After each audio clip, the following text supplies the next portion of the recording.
Halo semuanya, kembali bergabung dengan saya Endra di BioKelas. Oke, materi kita kali ini adalah materi untuk kelas 11 yang berjudul Mekanisme Transport melalui Membran Plasma atau Membran Sel. Sebelum saya bahas materinya, terlebih dahulu saya akan ingatkan tentang bahwa sel itu terdiri dari lapisan yang paling luar yaitu adalah membran plasma atau membran sel. Nah, membran plasma itu kalau kita perbesar kurang lebih bentuknya seperti ini. Nah, di sini terdiri dari dua lapisan atau bilayer. Nah, lapisan ini terdiri dari fosfolipid. Nah, fosfolipid itu strukturnya terdiri dari kepala fosfat yang bersifat hidrofilik atau dapat bersinggungan dengan air, dan ekornya itu terdiri dari lipid atau lipid atau lemak. Nah, ekornya ini bersifat hidrofobik atau tidak dapat bersinggungan dengan air. Nah, sifat dari fosfolipid yang terdiri dari kepala fosfat yang bersifat hidrofilik dan ekor lipid yang bersifat hidrofobik ini menyebabkan lapisan fosfolipid ini akan bersifat selektif semi-permeable atau dia itu bersifat dapat ditembus atau dapat dilewati tetapi untuk zat-zat tertentu saja. Nah, selain itu, pada lapisan fosfolipid bilayer atau pada lapisan membran plasma itu, selain terdiri dari fosfolipid, juga terdiri dari beberapa jenis protein. Ada protein integral yang terbentang antara lapisan 1 ke lapisan kedua, kemudian ada juga protein perifer atau protein yang hanya ada di salah satu lapisannya saja. Selain itu juga terdiri dari beberapa gugus gula. Oke, sampai sini bisa diikuti ya. Oke. Kita akan langsung ke mekanisme transport. Nah, pada membran plasma ada dua jenis transport yang dapat dilakukan. Ada transport pasif dan ada transport aktif. Perbedaannya adalah pada transport pasif, dia itu memerlukan energi untuk melakukan transport. Dia itu tidak memerlukan energi untuk melakukan transport. Nah, tidak memerlukan energi ini, maka bagaimana cara transportnya? Dia akan memanfaatkan mekanisme dengan memanfaatkan perbedaan konsentrasi. Sedangkan pada transport aktif, dia itu memerlukan energi. Kenapa dia memerlukan energi? Karena dia akan melawan gradien konsentrasi atau melawan perbedaan konsentrasi. Nah, konsentrasi apa yang dimaksud di sini? Nah, saya akan ingatkan bahwa yang kita bicarakan adalah larutan. Larutan di dalam sel dengan larutan di luar sel. Yang namanya larutan itu terdiri dari zat terlarut dan zat pelarut. Ini adalah zat terlarut dan zat pelarut. Oke, sampai sini bisa diikuti ya. Oke, kita akan lanjutkan materinya. Nah, transport pasif yaitu transport yang tidak memerlukan energi. Dia melakukan transport dengan memanfaatkan adanya perbedaan konsentrasi antara antara larutan yang ada di dalam sel dengan larutan yang ada di luar sel. Oke, beberapa jenis transport pasif antara lain. Yang pertama adalah difusi. Nah, difusi definisinya kurang lebih adalah transport zat terlarut dari konsentrasi yang tinggi ke konsentrasi yang lebih rendah. Lihat di sini, yang ditransfer adalah zat terlarut. Berarti yang bergerak adalah zat terlarut, baik itu zat, molekul, unsur, ataupun apa itu namanya. Nah, dia itu kemudian transfer. Zat terlarut itu akan bergerak dari larutan yang memiliki konsentrasi yang lebih tinggi ke konsentrasi yang lebih rendah. Kemudian, ternyata difusi ini tidak semua zat dapat melakukan difusi dengan cara yang seperti ini. Ada beberapa zat atau molekul yang berukuran lebih besar atau dia bermuatan seperti ion tidak dapat melakukan difusi secara normal seperti ini.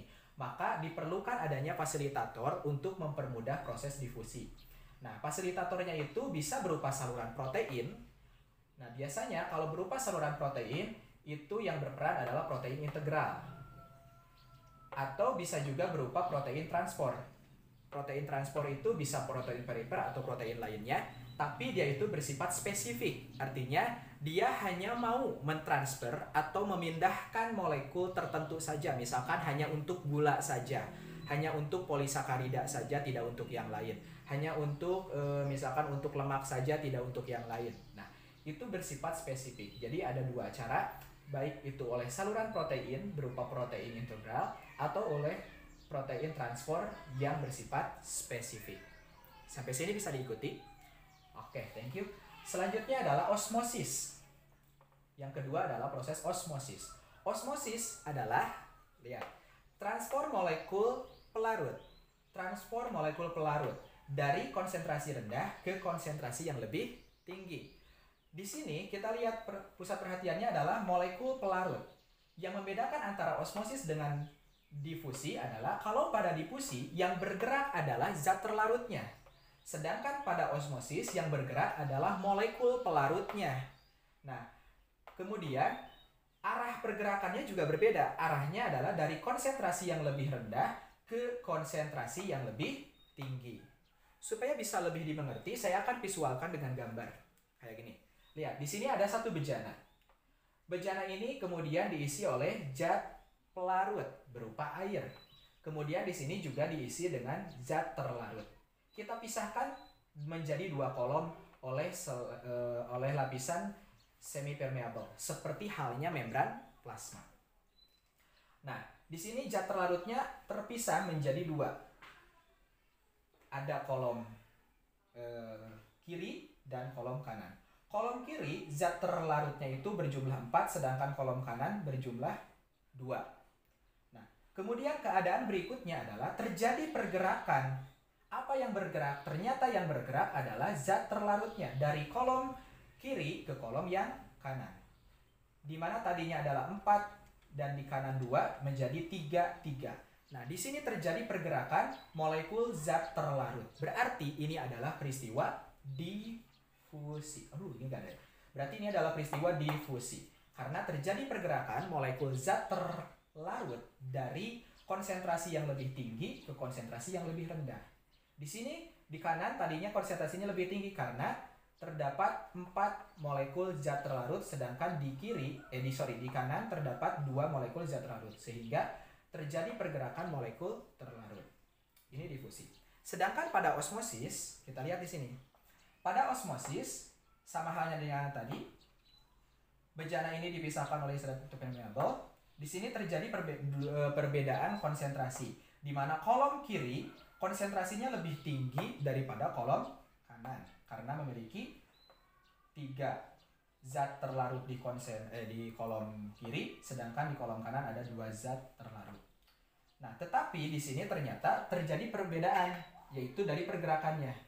Yang bergerak di sini ternyata adalah zat pelarutnya, airnya yang bergerak. Airnya bergerak dari kolom kanan ke kolom kiri.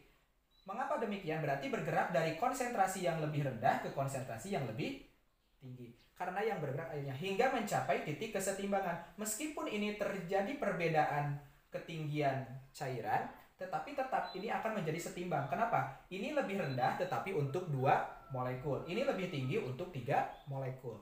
Sama juga. Berarti hingga mencapai titik kesetimbangan. Sampai sini bisa diikuti perbedaan antara difusi dengan osmosis. Oke, thank you. Bagus. Selanjutnya saya akan bahas tentang mekanisme transport secara aktif atau disebut dengan transport aktif. Nah, tadi saya sudah jelaskan perbedaannya adalah bahwa dalam transport aktif itu dia itu memerlukan adanya energi. Energi di sini harus berupa ATP atau adenosine triphosphate. Kenapa dia memerlukan energi? Karena dia harus melakukan transport zat dengan melawan gradien konsentrasi. Berarti kalau misalkan normalnya dari tinggi ke rendah atau dari rendah ke tinggi, dia harus melawan itu. Oke, kurang lebih ada 4. Ada 4 jenis transport yang melibatkan energi sehingga masuk ke dalam kategori transport aktif. Yang pertama adalah pompa ion. Pompa ion itu secara definitif adalah pertukaran ion dari dalam sel dengan ion dari luar sel. Berarti di sini ada pertukaran ion dari luar ke dalam atau dari dalam ke luar. Nah, pompa ion ini dilakukan oleh protein transport. Berarti yang berperan di sini adalah protein integral. Nah, oke. Yang namanya pompa, kalian tahu prinsip pompa seperti apa? Kalau kita melakukan pompa seperti pompa air, dia itu berarti menekan udara masuk ke dalam lapisan tanah sehingga udara itu akan menekan air untuk keluar dari tanah. Nah, itu prinsipnya. Berarti dia memasukkan udara, mengeluarkan air. Nah, pada pompa ion juga seperti itu. Dia memasukkan satu ion tertentu untuk menekan ion yang lain sehingga ion yang lain ini akan keluar. Nah, contohnya ini, lihat. Saya visualkan. Misalkan pada pompa ion natrium kalium. Di sini ada ekstrasel, berarti luar sel, kemudian ada intrasel. Antara lapisan antara ruang intrasel, dalam sel dengan di luar sel, ternyata ada membran plasma. Nah, di sini ada proteinnya, protein integral. Kemudian dari luar ini ion kalium dimasukkan ke dalam sel melalui protein integral. Protein ini membawa kalium masuk ke dalam sel. Nah, ternyata maksudnya ion kalium ini menyebabkan ion natrium yang ada di dalam sel ini keluar dari sel. Maka ini disebut dengan pompa ion karena terjadi pertukaran antara ion kalium dengan ion natrium. Oke? Selanjutnya adalah kotranspor. Nah, kalau kotranspor itu adalah transpor suatu zat tertentu yang dapat menginisiasi transpor zat lainnya. Menginisiasi berarti menyebabkan transpor lainnya. Berarti ada transpor yang dapat menyebabkan transpor yang lain. Nah, di sini dilakukan oleh dua protein transpor. Berarti ada dua protein yang berperan di sini. Kalau kita visualkan kayak gini, misalkan di sini ada dua protein pada membran plasma. Kemudian contohnya adalah transpor ion Oke, ini transpor ion yang dapat menyebabkan transpor zat lainnya. Misalkan ini adalah sukrosa yang diinisiasi oleh transpor proton. Oke. Misalkan adalah proton. Proton kemudian ditranspor masuk melalui protein integral yang pertama. Ternyata transpor proton ini menyebabkan terjadinya transpor yang lain, yaitu transpor sukrosa keluar sel. Nah, ini berarti karena ini melalui protein yang berbeda, maka ini terjadi bukan pompa ion. Kalau pompa ion dia itu melalui saluran yang sama atau melalui protein yang sama. Tetapi di sini proteinnya berbeda, berarti ini adalah kotranspor, di mana terjadinya proses transpor melalui protein transpor yang dapat menginisiasi transpor zat lainnya melalui protein transpor yang lain. Oke, berarti terlihat ya perbedaan antara pompa ion dengan kotranspor. Nah, selanjutnya adalah ada eksositosis. Nah, eksositosis itu adalah pengeluaran. Berarti mengeluarkan. Pengeluaran molekul dengan membentuk vesikula. Vesikula itu artinya adalah kantung. Dari badan Golgi, masih ingat kan di dalam itu ada badan Golgi, salah satunya badan Golgi itu fungsinya adalah untuk melakukan pengemasan atau pembungkusan menuju ke membran sel untuk dikeluarkan. Kalau kita visualkan secara gambar seperti ini. Jadi misalkan ada zat yang harus dikeluarkan, kemudian zat ini masuk di badan Golgi, kemudian dibungkus oleh vesikula. Nah, bungkusan zat oleh vesikula ini kemudian dibawa menempel ke membran. Dari membran ini kemudian membran inilah yang nanti akan membuka vesikulanya kemudian mengeluarkan molekul yang akan dikeluarkan dari tubuh sel. Yang terakhir ada endositosis. Ini kebalikannya. Kalau tadi eksositosis pengeluaran, endositosis berarti memasukkan zat ke dalam sel. Nah, memasukkan molekul dari luar ke dalam. Nah, sel dengan cara apa? Sama dengan cara membentuk vesikula. Nah, tapi pembentukan vesikula ini awalnya adalah dengan cara mengelilingi molekul. Mengelilingi molekul untuk kemudian ditelan masuk ke dalam sel. Yang pertama adalah lihat di sini. Di sini misalkan ada molekul nih di luar sel. Ada molekul, kemudian sel mendekati molekul tersebut karena ingin memasukkannya ke dalam sel. Nah, sel ini awalnya nanti akan mengelilingi dulu. Jadi membentuk cekungan, mengelilingi. Lama-lama si molekul ini kemudian akan ditutupi oleh sel sehingga membentuk vesikula. Kalau sudah tertutupi tinggal ditarik ke dalam tubuh sel atau ditelan masuk. Ini biasanya dilakukan oleh amuba. Amuba itu cara makannya seperti itu.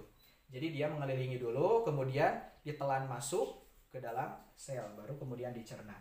Nah, pada endositosis itu ada dua jenis endositosis, ada fagositosis, ada pinositosis. Kalau fagositosis itu adalah endositosis untuk molekul-molekul yang bersifat padat. Ya, bersifat padat. Sedangkan kalau pinositosis ini untuk molekul-molekul yang bersifat atau berbentuk fluida, baik itu berbentuk gas maupun berbentuk cairan. Oke, itu materi kita kali ini. Semoga bisa dimengerti dan bisa diikuti. Kalau misalkan ada pertanyaan, kalian bisa lakukan tulis pertanyaannya di kolom komentar saja. Nanti akan saya jawab atau saya buatkan video untuk menjawab pertanyaannya. Thank you for watching and see you next time. Bye.